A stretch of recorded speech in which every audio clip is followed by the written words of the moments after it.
Welcome to this week's Down Home with Tina. I am excited. I've got 3 guests on the show this week. Going to get a lot done and said, and a veteran of the month who, for the 4th of July, I am excited to have. He is just very deserving of getting this. And stick around, folks, so you will know what he has to share.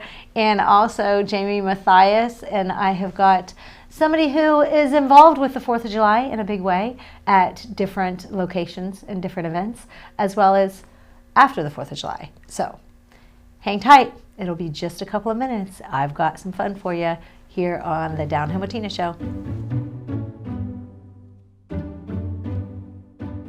What makes Fairhope what it is our staff. It's always a question that we ask, why do you want to be here with us? And what they most always say is, you've touched my life this way. You know, you took care of this person, or I've seen what you've done and I want to do that. And so the staff that have been here know what it takes. They've been on the other side. They see what it takes to make someone comfortable, to make the family comfortable, and really what kind of support they need. And so I think that's what really makes Fairhope what it is. The Lancaster Festival is back for its 40th and best season yet, including concerts with country star Lee Brice, legendary pop group Wilson Phillips, and much, much more. Visit lancasterfestival.org today. Welcome back to Down Home with Tina. I have Ken Sprague with me. He and his family, which are siblings, they are the owners you run the business for Hamburg's Fireworks Display and Jerry's Fireworks. Yep. I give credit to my father, Jerry. He loved fireworks growing up as a kid. Mm-hmm. So in 1972, he started the business, and it's grown leaps and bounds ever since. 52 years. Yeah. What do you recall your very first fireworks that you saw? Oh,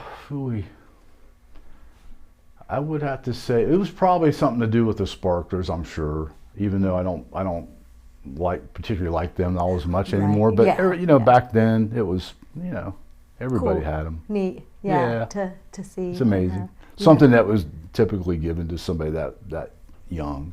Yeah, it's fun. Yeah. And I'm sure you were taught about safety right out the gate. Time. Yeah, it's always been a part of our business, and continues to be educated, to our customers and the public, because unless they're safe, there's no fun. You don't want to take the fun out of it. Yeah. So how do you make sure that you do let folks know about safety? So we are actually 2 years ago, 22 is when Ohioans were legally allowed to shoot off fireworks.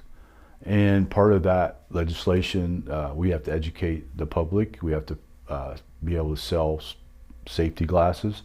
But we have a pamphlet that we hand out to everybody, and fireworks can be safe, if you just abide by some basic common sense safety rules. Right, just don't stand over one ever and run, right? Now, you do a lot of running. Oh, yeah. No, but actually, out of all seriousness. So you all have the store. Where is it located? Just south of town here on 33. The actual address is 2240 Hornsmill Road. Okay. Been there since 1980, and they just built a nice new gas station there. So there at the corner, you turn and you'll find us. Yep, and the gas seems to be reasonable, just saying. Yeah. Usually for outside of town there. I had to throw that, I guess, in there. But anyways, just stop right there and kind of do all your little pick-me-ups there. But so what are the hours? Do your hours change from the July 4th weekend? So basically from Memorial Day to Labor Day, we go into a normal hour for the store, which is 9 to 9 almost every day. We'll cut back a little bit on Sundays, but the off season, we're open 9 to 5 Monday through Friday, but once Memorial Day gets here, we stay open longer, and we extend those hours clear up into September. Do you guys do specials? And if you don't, why don't you? Well, we do some gift certificate, or buy so much you get some free. Okay. But there's specials just like every retail environment. Yeah. Nice. Yeah. So you will be where for the week of July 4th? Yeah, just our business is not just the retail consumer fireworks, it's the display business, which is the bigger portion of the actual business. But yeah, it's counting down to the 4th of July to get everything ready, because the amount of shows that we produce from the weekend before to the weekend after the 4th. Traditionally, most communities do this stuff on the 4th, but there is some of the smaller ones that hold 2-day events that do prior to the 4th and after, which makes it nice for people in the surrounding area, because you can just go watch your 4th of July, but you can go see numerous other shows on July 3rd or the weekend before, or July 6th this year, because it's a Saturday. Right, very nice. Which it gives you guys the opportunity to be to more places, not all in trying to be all in one day. We can spread out the workload. It's a lot easier than when the 4th falls on a Saturday, and when everybody wants it on a Saturday, so we have to limit the amount of shows we can take on. And one of the big events that you do every year is the Lancaster Festival. Oh yeah. Yeah, they've been there for 40 years, because this is their 40th year. So we're looking forward to it. Well, there's a couple of special things that we're planning on happening, and Deb Connell, she's been really instrumental in it, and I can't wait. It's going to be fun. It's Wilson Phillips on the 20th, and that's when you all do the fireworks, and then you also do a display off on the final night, which is the 27th. Lee Bryce, And Lee Bryce, really, well-known country star. It'll be really great. So we just always hope for good weather and everything like that. But you also do private events. I want to make sure that folks know about this. The realm of the 4th of July fireworks is expanded beyond that. We do stuff for festivals, and we've done numerous graduations. Weddings is very popular. So we don't just do any fireworks. How far do you usually travel? Our main base of customers is Central Ohio, but we do shows in West Virginia. You do as well. So there's no real restrictions. Cost would be the biggest factor. What is the #1 selling item now? Do you have in the consumer? I mean, I think we have a wide variety of stuff, but when someone comes in, they have a limited amount of money.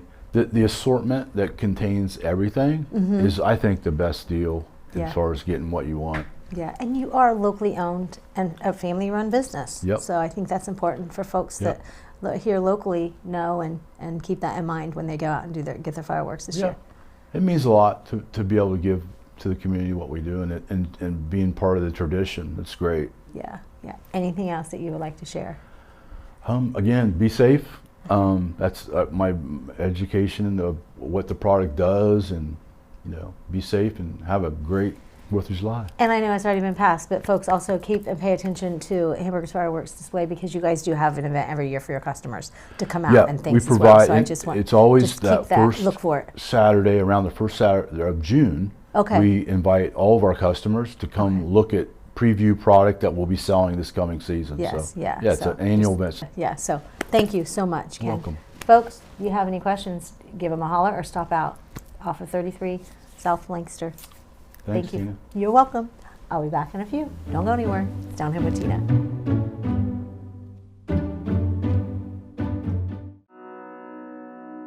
The Frankie Smith Funeral Home and Crematory in Lancaster and the Johnson Smith Funeral Home in Baltimore have a long and wonderful history of serving our community. Feel free to give us a call at 740-653-0652. Stop in and see us at either of our 2 locations, 405 North Columbus Street in Lancaster and 207 South Main Street in Baltimore. Respect for tradition, regard for change. Dagger Law has more than 110 years of experience in nearly every aspect of the law. When we're not just helping clients, we're helping the community. You'll see us at festivals, sporting events, and around town, because we live and work here too. We are your neighbors, and we want to help you when you need it. When we help each other, we're stronger. Our community is stronger. Creating a strong, vibrant, healthy, and safe community is everyone's responsibility, and we take the responsibility seriously. We are local, we are trusted, we are experienced.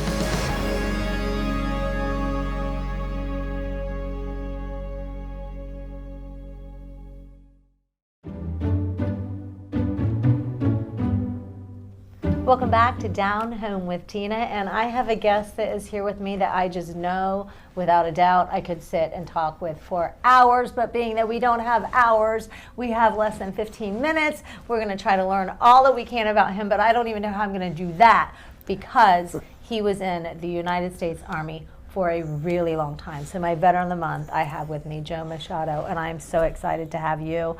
I heard that you do a lot of things in our community, but before we do that, with veterans that is, before we do that, I want to find out what year and why you decided to join the military. I joined the military in 1964. I had graduated college and I didn't really know what I wanted to do. I thought I'd go in for 3 years, which was the common term, stay there and then get out and get rich. I didn't like it, I loved it. Wow. I loved working with young men and women, mostly young men then, but that's what motivated me to stay, and the people I worked with and the opportunity to work with them. Did you go in as an enlisted? No, I had an ROTC commission, so I went in as a second lieutenant. Nice. Do you recommend that to those who are interested in the military, or do you just whatever's best for them? I recommend anybody who doesn't know what they want to do with their life to go in the military, either as an officer or enlisted, it doesn't matter, because you will learn and you will come away with much more than you put into it. I have learned that there are a lot of benefits and advantages of being in the military. Rather you go reservist or you go full active duty, that you never in a million years. I finally did something with the VA. It took me forever to do it. And do you know there are over, I think, 100 different places in the United States that will give help, like discounts and things like that. That I have yet to use any of those, but I just didn't realize that it's just those things that you just, that alone, you benefit from. Just leave it a little bit. It goes a long way, I think. So what was how many years were you in, first of all? 24. Okay, and what was your favorite place that you ever visited? And that may be a tough one, but some people do have a very favorite. It is. I served in Germany. I loved Germany. I could go on for hours about the people I met and the things I did there. I served 5 years in the first Reagan administration, the White House. And after that, I ended my career with 3 years at the Defense Intelligence Agency. Spent 25 years in Washington, D.C., longer than I've lived anywhere else. What do you think about the city like that, especially compared to Little Lancaster? I don't say Little Lancaster, but compared to them it is. Washington, D.C. in the rearview mirror is great. We moved to Ohio for family reasons. We have relatives here, and I consider myself an Ohioan. I'm not quite at the 25-year point, but I will be there very soon. So you moved here. So you aren't originally from Lancaster or Ohio? We moved to not the village of Baltimore, but the Liberty Township area. Yeah. So we live in Baltimore, Ohio. Okay. As I tell people, the other Baltimore. The other Baltimore. Not Balmer, Baltimore. You'll understand when I say this. So Lancaster, Pennsylvania, but I lived in Lancaster, New York area, and then Baltimore, Ohio. And people, when I say Baltimore, Ohio, they'd be like, Baltimore where? So I totally get it. So in Lancaster here, of course, is just kind of like, oh, it easily can mess people up. Some of the towns we have in Fairfield County alone. But so what are some of the things that you continue to do in the area for veterans? As a veteran, it was important to me to make sure that veterans were recognized, supported. And so I came out and I basically consider myself a veteran advocate right now. I am a veteran, but I advocate for everybody who's ever served. It's important that we recognize, since only 1% of the population of the country now serves on active duty. It's a very special group of people. What are some, I have a feeling because I hear that you're just wonderful. What is something that a lot of people probably don't know about Joe Machado that I probably should, but I do not, because I know there's got to be something. Because I'm sure you're humble. Tina. I'm sure, but I want to highlight. This is about you, sir. I'm a first-generation American. My father came from the Azores, which is an archipelago of islands in the middle of the Atlantic, but they're Portuguese, they're part of Portugal. And he came here with his 11 brothers and sisters and settled in the United States. Never had the opportunity to go on active duty. I served with cousins, older cousins, who were World War II veterans. And I began my appreciation for military service based on the stories I heard, the physical wounds I recognized in the bodies, and at the time, the mental wounds they came back with that they were still dealing with and trying to recover from. So the need for support of veterans, again, took root in me way back in the late 40s, early 50s. Wow. Well, what's your highest honor, if I can ask? I'm sorry? Your highest honor that you have received in the military and outside? I know you're probably humble but I love to... I was nominated, and I am a member of the Ohio Veterans Hall of Fame. Wonderful. Class of 2018, and I've continued to nominate people for that honor. And fortunately, every person I've nominated have been inducted. Do you find it somewhat, I don't like to use the word frustrating, but I'll use that. Frustrating when you see veterans that have a need and they're not seeking that, those benefits that they should be getting? I run into that all the time, Tina. And part of what I do with hospice is to help remedy that. It's a program called We Honor Veterans that the VA and the National Palliative Care and Hospice Association created. And part of the arrangement is to make sure that veterans are availing themselves and receiving all the benefits that they're entitled to. I had a veteran who passed away a couple of years ago from the Honor Flight program that I've been a part of in Columbus, and he was buried at Dayton National Cemetery, and his family asked me to help them with that arrangement. They didn't know how to do it, so I made it happen, and he is now at rest at Dayton National Cemetery. Oh, that is wonderful. And that's what I think is so important, and it's highlighting, and it's awesome to have folks like yourself and veterans like yourself that you have that need to want to help other veterans. And you had mentioned that you are part of the hospice program, so you go in and you visit different veterans. How often do you do that? I do that once a week with currently 2 veterans. I had another veteran, he died and passed away. I have another World War II veteran who I met a couple weeks ago, 100 years old in August. And I'm probably going to add him to my list of people that I visit. There you go. Very interesting individual from Ohio, B-24 pilot, master of divinity, just a real cool guy. Wow, wow. And very lucid in his conversation, very bright, very... How many World War II veterans have you been able to visit? Any more? I know there are not many, but it's hard to tell.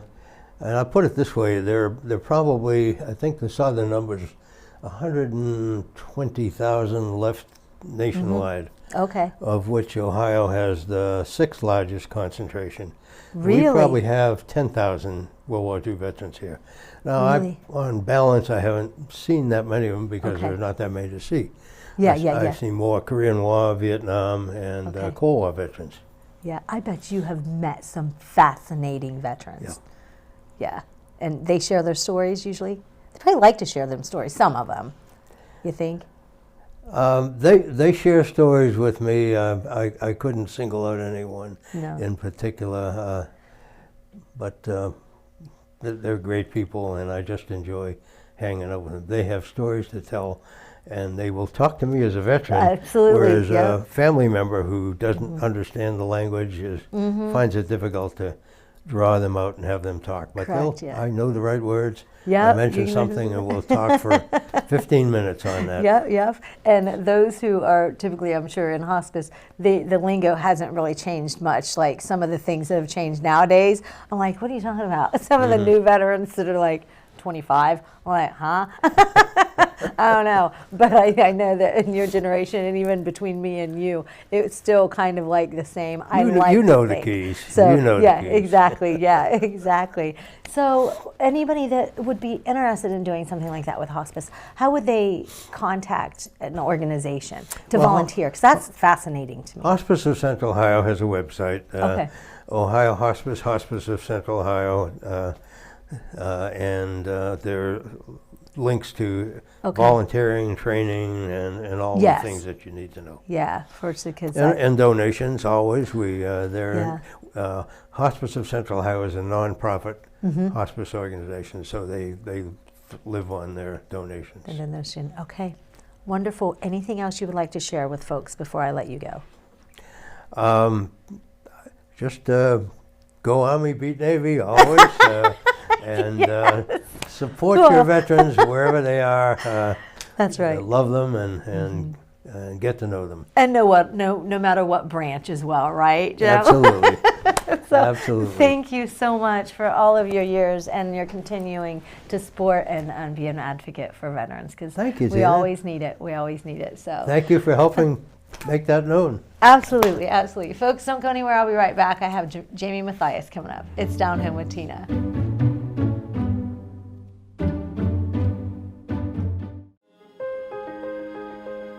I believe recovering from self is one of the bravest things that anybody can do. And it is an absolute honor to be able to witness people evolve, grow, find purpose in their lives.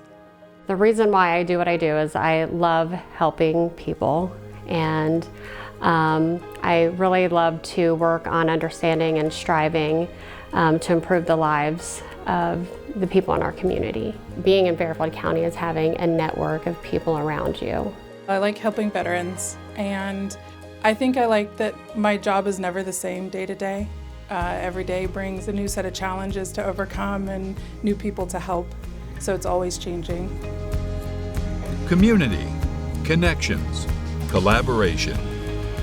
The Fairfield County Way.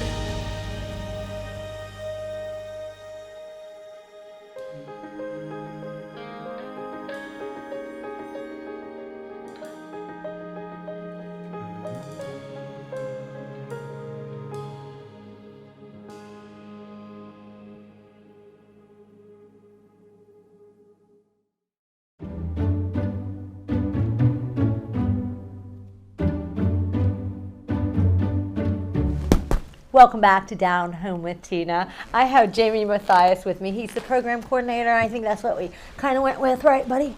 Yeah. Or is it like this? I don't even know. No, how you been? I've been well. For some reason, I'm laughing way too hard before this happens. And I feel a little intimidated too, so that's like two things happening. So. Oh, take them off so you don't feel so I'll feel a little better. Yeah, I will feel better. Yeah, right. Talking to Jamie Mathias here. Police Activities League, Lancaster Police Activities League. Right. How are things going? Things are going well. Got a lot of young people coming in and working out hard. Jamie, why do you guys have this program and offer it in the community? So what we were looking for was to give an opportunity for young people to come in, work out a couple hours every night if they want to, and just try to give them some positive, I don't know what the word, incentive to do well not only in boxing but to do well in life. Yeah. You are pretty stern. I mean, it's a no play around. Let's get it done. This is what you do. This is how you act kind of thing. It's like you are guiding them and leading them to be leaders. I had a friend of mine say, because I'm kind of mean, that's what I would say. No, but what they said, what this person, she's a coach and runs an athletic league too. She has expectations. And so when they come in, I'm not mean. Maybe I am, but all young people have, and they need expectations of what's required of them when they come in the gym. Absolutely, because you can't have a bunch of kids coming in and just going or whatever. You need to have them know what the rules are, right? And expectations and standards to know how to act and behave. Who do you have mostly? Like, who comes to your classes? Who comes what mostly? What type of kids are there? What I get asked that all the trouble. got honor roll students. I've got kids that's been in a little bit of trouble. I've got everything in between, literally everything in between. And I've said before that I've got kids that wouldn't look at each other at high school, that say hi to each other, but they're on different sides. They would normally be on different sides of the hallway, just socially or whatever. Yeah. But they all come in and work out together, and they all do fine. And they get along just fine. They get along great, yep. And you probably have them all teaching each other something a little different because of the different personalities? Yeah, so actually I got some young people that if they do well, they come in and they show leadership skills. I put them up as a coach on the board. And it's I don't have any tests for it. They just show leadership, and I don't have to babysit them, and they're helping new people when they come in. So what yeah. times is this? When does this take place? I'm sorry? What time does it take place? What time does it take place? Yeah, so we're open Monday through Thursday, every day from 6 o'clock to 7 o'clock is our main boxing program. Now, I've got some young people that after they've been in before and they know what I expect out of them, I actually open the gym up at 5. Okay. So it's an opportunity for young people to come in and work out for 2 hours every night if they want to, Monday through Thursday. And then we do pool parties and do some off-site things also. Is there a fee for this? It is free, except for you, Tina. We'd have to charge you double, okay? Right. But yeah, no, this is a free program, and and again, I want to thank everybody that donates to it to keep it going. And that's how you keep it going. Is That's by how donations. I keep it going. And do you have events and fundraisers and things like that? Well, it's funny that you would ask that, Tina.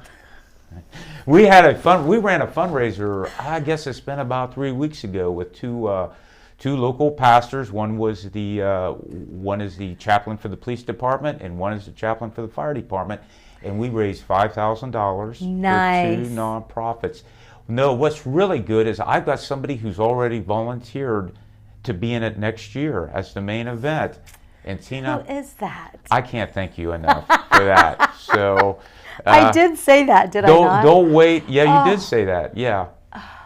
Don't train. If you train 5 times, you've trained more than the other 2 guys did combined. Okay, so it doesn't take much. Well, and what most folks may not know is, these are my gloves. I do like to box. I'm not very good at it probably, but I love to do it because of the benefits. What are some of the benefits? We have like a minute left, but I want you to go ahead and share the benefits of boxing and what it does for people who do box. I'll need more than a minute. So physically it's better, aerobically it's better. They've done so many scientific tests about mental, for depression and anxiety and different things.